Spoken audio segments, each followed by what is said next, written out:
But now it's time that we're gonna put the backsplash in. We completed the painting, flooring, and baseboards. And since this is a finished piece, this is the only piece we have to be very careful.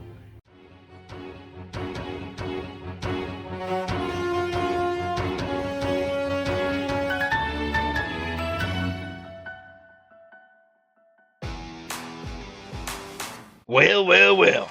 Looks like we're going into the season 1 finale of the Captain's Shorts, the one about the bathroom, on a brown note. Oh, jeez. Alright, I get it. That was a shitty joke, but I'm not going to apologize for it. This is our story. If the reuse of an existing toilet is possible, use nitrile gloves and a putty knife to scrape off the old wax ring.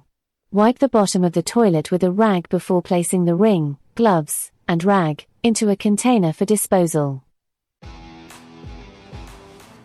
It is also necessary to remove any wax that is still on the toilet flange connected to the plumbing, and inspect the toilet flange for wear and damage before proceeding. When you're putting your toilet bolt in, let me show you how to do it the right way.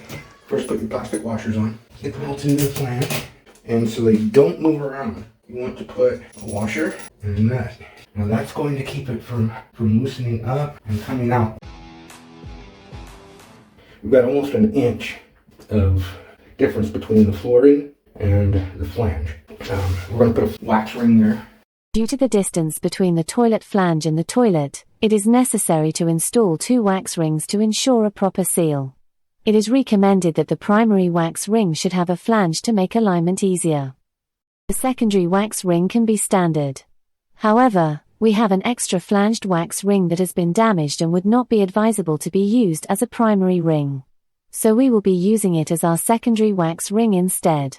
So we're just going to take it off of here. We're going to reconstitute it.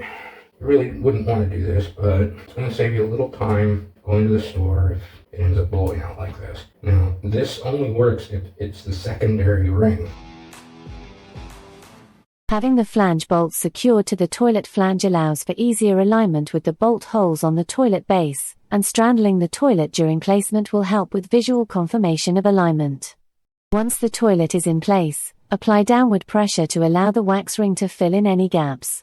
This will also help in tightening the bolts properly and more easily. So if you have these cap bases, you're going to want to put those back on, even if you don't have the caps, because the cap bases are all the same size, even though the caps might be taller or shorter than what may have been here before. So if you decide to put caps on later, this actually gives you the base that it can click into without having to take the nuts out. Tighten the bolts only until you feel resistance.